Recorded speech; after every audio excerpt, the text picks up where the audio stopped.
Morning! Papunta kami ngayon sa Tagaytay. Bibisitahin namin yung kubo. Kasi nagkataon na long weekend. Kaya samantalahin namin yung bakasyon. Kasi busy kami ngayon. May mga kontrata kami ngayon sa Alabang. Tsaka yun, busy din kami sa work. Andito kasi si Bikoy sinama namin.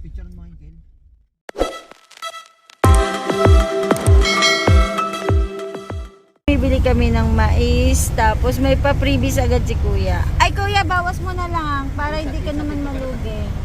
Ay kuya, yung po palang 10 peraso balatan. Ayan. Dito kami guys lagi bumibili ng mais kasi masarap yung mais nila. Bukod sa lutong-luto, may kakaibang lasa.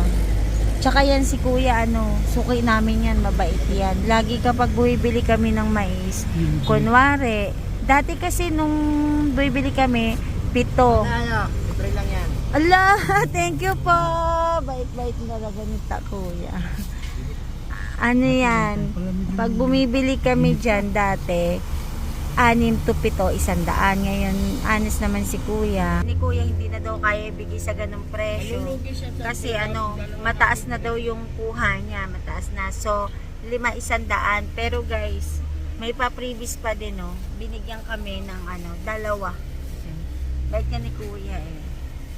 Dito na kami guys. Ang ganda na ng pinyahan namin. Ano yun na naman yan? Nakakatuwa. Green na green. Ayan. Naghihintay na lang pala kami na sila. Na magmulaklak lahat. Ayan. At bagong damo. Nilinisan. Ayos. Dito na kami guys. Dito na kami sa kubo. Sobrang lakas ng hangin. Kasi parang uulan. Ay, kumustahin natin yung mga halaman ko dito. Excited ako guys, bisitahin yung mga halaman ko.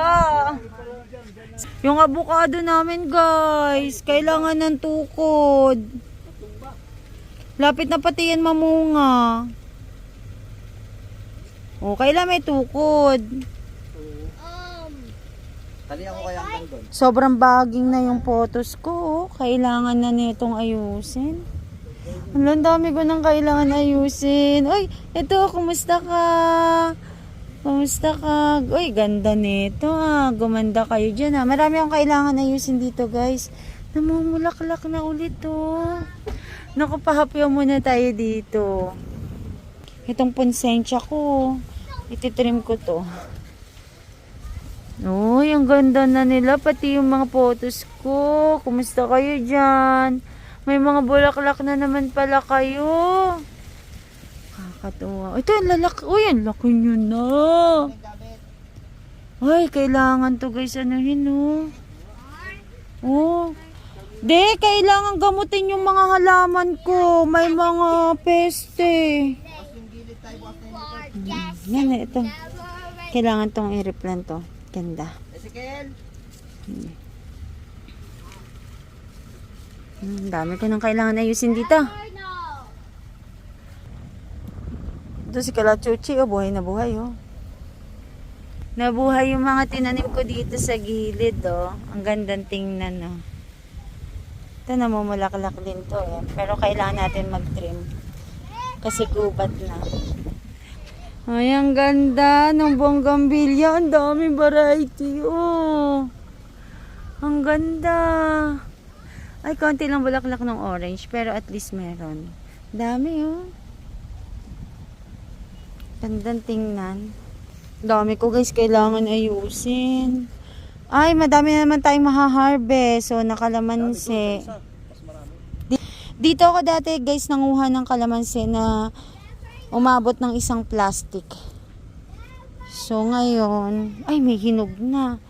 Hinog na. Ito, Ito, Ayan, Hinog na siya. So, kunin na natin to. At malaki. Malaki to, guys. Kunin na natin. Sasalita yung bata. Ito yung laki niya, Sira na, kaya kailangan natin kunin. Lakad tayo sa matinik na pinya. Ha? Alanganin ako doon. Alanganin ako makalusot doon. Dito nga hirap na ako. Puro tinik. May mga lemon na oh.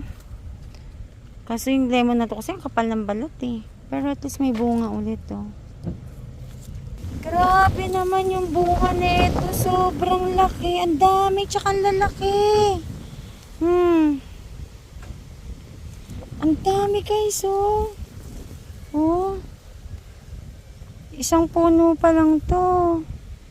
Oh. Ang dami nito masyado. Ito nagdidilaw na oh. Pag ganito kailangan na kunin. Kunin natin. Yan oh. Ang tataba. Tataba niya. Kunin na natin. Mamitas na tayo agad ng kalamansi. Halala, tingnan niyo yun. Yan, dito na lang. Yun, oh, kita dyan. Papetin yan. Ang dami kasi, guys. Kailangan na niyang i-harvest kasi ano na siya, sobrang, ayan, naninilaw na, oh. Uy, may laruan din siya. Yan. Ay, nabalatan. Halay, Doy. Ito. Ganito kalo, ang pag-harvest, yung puputulin mo na muna to, gaganunin mo. Kung saan naman siya mapuputol, saka maghilahin. Baliin kunwari, tapos hilahin. Hindi. Ang dami kasi malalaki, so dilaw lang kinukuha ko. Ito oh. Ito. May dilaw-dilaw lang. Kanina ko pa ito kinukuha, hindi maputol-putol. Ayan, balatan tuloy. Naku guys, ang dami natin nga harvestin. Meron na din daw dragon fruit doon. Wala, hindi ako marunong. Kuya, si Kelly ka dito.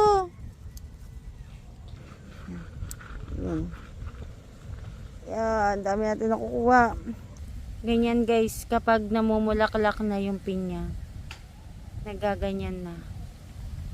Punta tayo sa pangalawang puno ng kalamansi. Meron din dito. Ayan.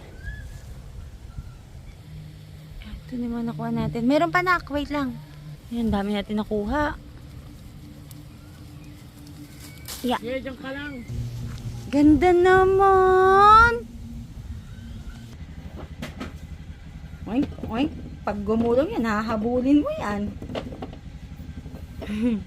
Yan, nakuha namin lahat ng kalamansi. Inog na yan. Yan naman yung hindi inog, oh, green. Harvest tayo ng dragon fruit. Namulaklak ulit. Ang ganda. Ano naman ay ko?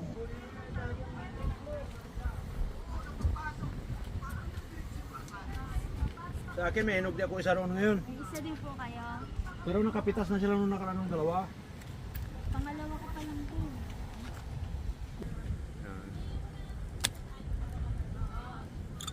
Ang tikas naman. Yun. Ito oh. Wow. First fruit. Malaki na Ano na nga siya oh. Inog na. Maano na oh. Malaki na ng mga. Kakrak na. Nagsiset up na sila ng genset. Saan? Unleaded siya? So gasolina no? 40. Dito, anong pang gasoline dito? Huwag yan. Ang tuwa si Bikoy Koy. Karating na likod tayo dito. Kapal. Tuwang-tuwa siya oh. May bunga pa. Si tatay dun sa taniman nila. Ayan. Meron siya nakuha. Ito, anin na natin to guys. Balatan natin mamaya. So, tatlo ng fruits natin, mga harvest. Nag-general cleaning kami ngayon kasi sobrang dumi talaga guys. Ayan pa, yung dala nila mama, oh. Ito tayo, na kailangan na, oh. Ayan, oh. Ayan. Ano namin ito? Oo. Ayan guys, sobrang dumi, oh. Talaga nag-general cleaning kami ngayon. Tumiming guys, sobrang lakas. Sobrang lakas ng ulan.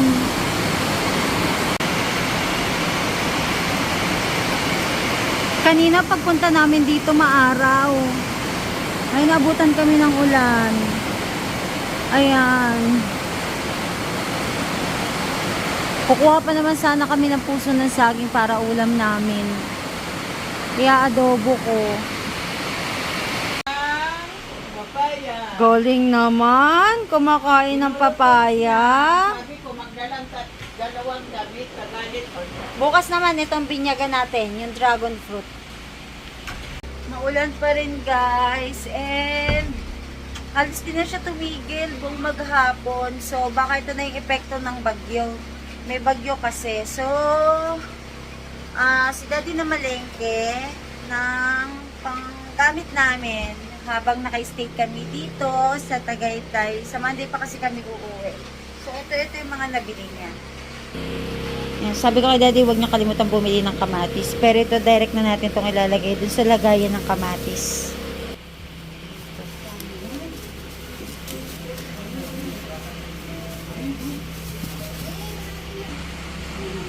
Patayin mo na yung papaya mo. Sige. Ito yung na-harvest natin guys kanina. Yan. So, dami no guys. Tapos ang lalaki pa oh. Nakakatuwa. So, meron din sila din biniling luya. Ayan, luya. Lagay ko na din agad sa luyahan. Meron pa ako ditong natitiran luya. So, ito na lang ang gagamitin ko mamaya. Magluto tayo ng tilapia.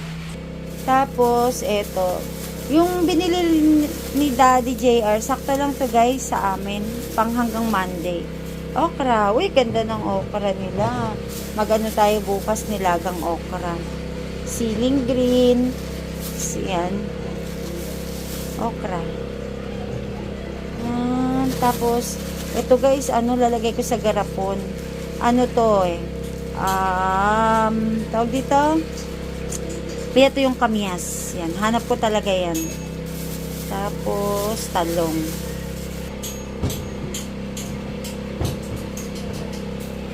Meron ako ditong garapon. Alam nyo na, yung mga kaong-kaong na lagayan. I-stir natin para tumagal siya. Ayan, boila. Halos isang garapon din. Dito natin lalagay. Ayan, dito. Ito pala, hanapan ko to ng lagayan. Ng garapon kasi nabubutas. Kuha muna tayo ng isang baso. Ayan, yung sili. Lagyan natin dito. Bumili si Daddy J ng sili o ilang peraso. Ito kasi parang nabubutas. Lagay natin muna to. Ayan o. Ito sa baso. Kangkong. Nagpabili kasi ako kay Daddy. Sabi ko bili siya ng patatas kasi baka mag-afritada caldereta or minudo. Hindi. Afritada kami bukas. Yan, ng manok. Chicken afritada.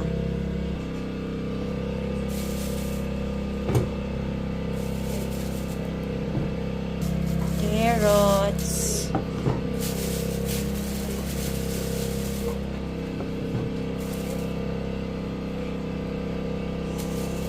Sitaw.